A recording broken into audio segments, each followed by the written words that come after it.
Apakah Amerika benar-benar sedang menggali kuburannya sendiri atau hanya terlalu cepat meremehkan kekuatan Iran?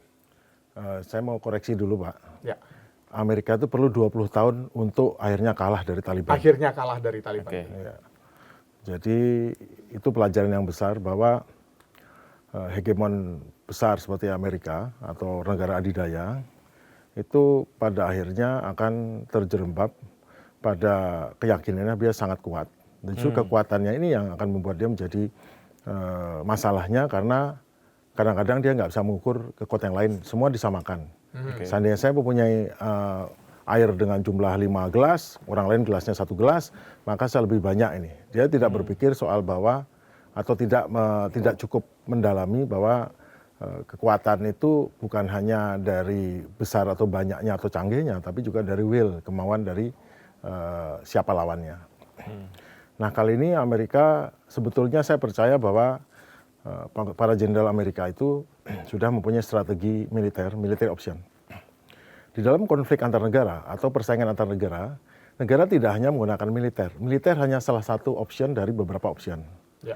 Optionnya adalah pertama diplomasi, kedua informasional, ketiga militeri, dan keempat adalah ekonomi. Semuanya digunakan sebagai senjata untuk menekan, merayu, membujuk, mengajak, menghimbau, atau memaksa. Itu gunanya itu. Militer hanya salah satu. Nah, agar kekuatan militer ini bisa digunakan dengan baik, maka kita harus sinkron antara keempat instrumen kekuatan nasional. Namanya instrument of power. Semua murid yang sekolah di Amerika paham itu, dan kalau tidak paham itu ya dia tidak akan bisa lulus sekolah ya. Nah, sekarang Amerika dengan Iran, sebelum perang, Amerika menggunakan semua kekuatan ini dengan baik. Secara diplomasi, Iran bisa ditekan sampai Iran menjadi negara kayak negara pariah yang tidak banyak temannya, terbatas temannya. Diplomasi kuat Amerika. Secara informasional, semua media massa besar dunia dikuasai sehingga apapun beritanya itu, apapun tujuannya, pada akhirnya Iran kelihatan lebih lemah, Iran kelihatan lebih salah, Iran kelihatan lebih ini, dan posisi-posisinya diselahkan seolah Iran itu adalah pihak yang tidak cukup kuat, tidak cukup mampu, tidak cukup lemah. Nah masalahnya adalah kalau kita membuat Iran itu kelihatan tidak mampu, tidak berarti dia tidak mampu. Kadang-kadang kita dalam posisi mendiskreditkan seseorang, tapi kita percaya sendiri pada diskredit kita. Harusnya tidak. Sebagai negara besar, meskipun kita membuat orang itu kelihatan jelek ataupun pihak itu kelihatan jelek, tapi kita harus sadar seberapa besar mampu dia. Bukan seberapa besar dia kelihatan tidak mampu. Nah, itu informasional. Namanya senjata perang informasi. Ketiga militer. Dengan militer ya beberapa kali bentrok, seperti tahun lalu bentrok itu sudah bisa mengukur sebetulnya. Tetapi tetap Amerika dan sekutunya dan kita semua percaya bahwa kekuatannya jumlah lebih banyak, kemudian teknologi lebih tinggi dan lebih terlatih dan lebih siap, lebih kaya, pasti menang. Nah itu. Nah sekarang itu masih jadi pertanyaan. Nah terakhir ekonomi.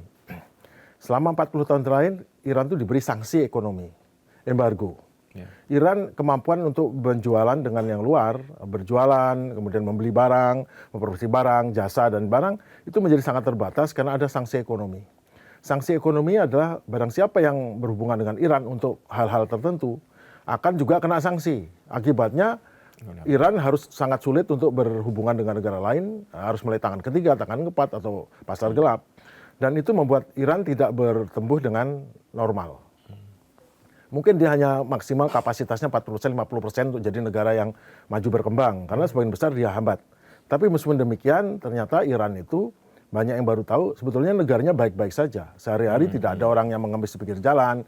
Semua seperti halnya negara seperti sosialis yang semua cukup makan, cukup ini. Tetapi tidak ada yang sangat kaya, sangat istimewa. Seperti itu. Nah, sekarang posisinya Amerika dari segi kekuatan diplomasi, militer, ekonomi sangat kuat. Dan kawan-kawan, dan Iran cukup lemah.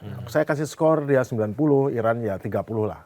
Tetap bisa eksis karena untungnya setelah Perang Dingin berakhir dan setelah kekuatan multipolar baru lahir, yaitu Rusia dan Cina, dua negara multipolar ini, dua negara adidaya ini baru ini disebut adidaya karena mereka juga tidak terlalu tergantung pada embargo ataupun sanksi dari Amerika. Itu ciri-ciri. Dia bisa mandiri lah. cukup kuat meskipun di embargo Amerika tapi cukup kuat. Nah, mereka yang membantu Iran dalam hal untuk ekonominya, membeli minyaknya Iran, kemudian dan mereka tidak takut disanksi sehingga mereka bisa mendapat minyak dan banyak hal yang bisa membuat Iran juga tetap hidup sebagai negara normal meskipun tidak bisa maksimal. Nah, tapi ada faktor lain yaitu ada aktor state lagi namanya Israel. Israel jelas punya keinginan. Nah, Israel ini agak unik ya. Lepas daripada dia negara cita-citanya mengembangkan suatu negara Yahudi yang bebas daripada penindasan ataupun kekejaman seperti Perang Dunia Kedua, namun pada akhirnya Zionis itu mempunyai cita-cita untuk membuat Israel Raya yang berdasarkan kitab suci. Nah, itu yang masalah.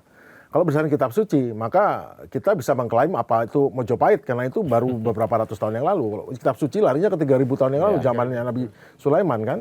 Nah, namun itu masalahnya cerita di kitab suci itu sangat terarah erat di dalam kitab suci.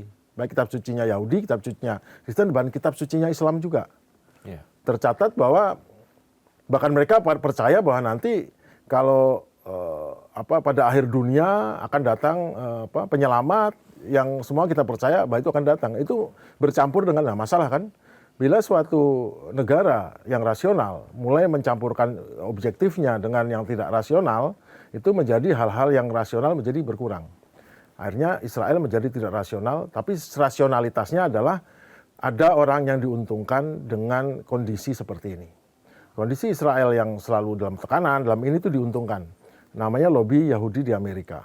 Dan kita percaya kalau sampai Israel kondisinya damai, aman, tidak ada tekanan, tidak ada ancaman, dan bahagia seperti hal yang lain, itu mereka tidak eksis. Karena seumur hidupnya dia berjuang untuk membela Israel, dan kalau Israel tidak perlu dibela lagi, mereka tidak eksis. Itu yang jadi masalah besar. Nah yang kedua, tapi masalah besarnya adalah mereka betul powerful, bisa ngatur Senat, bisa ngatur Kongres, boleh berbeda pendapat, tapi kalau begitu soal Iran, mereka akan sepakat menolong karena mereka dibantu.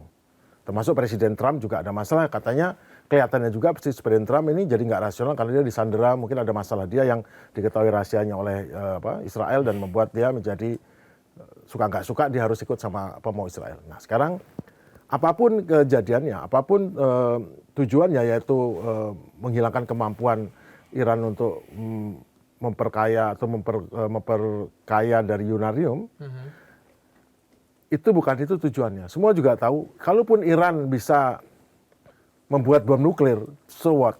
Apa? Paling dia cuma membuat dia jadi kebal untuk diserang, tapi tidak berperang, tapi membuat dia jadi tidak bisa sampai negaranya ditekan sampai akhir, kan ditekan separuh kan bisa.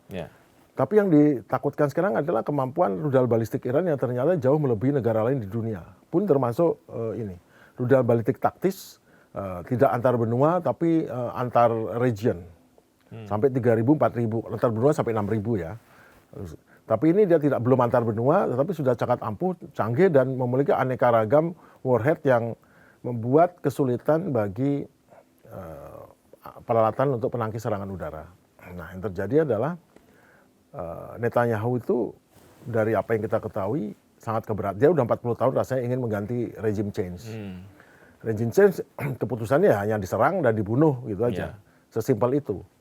Nah, apapun nanti perdamaian yang di Jenewa itu tetap keputusannya, dan begitu sudah ada kata-kata bahwa Iran ini menuju jalan yang baik nih. Kemudian dari Amerika si Kushner dan si Scott itu mengatakan, oh ini kelihatan baik nih mau berkembang, wah nggak bisa dibiarkan. Israel langsung memutuskan harus menyerang. Tapi keputusan itu sudah ada dari Desember yang lalu sebetulnya.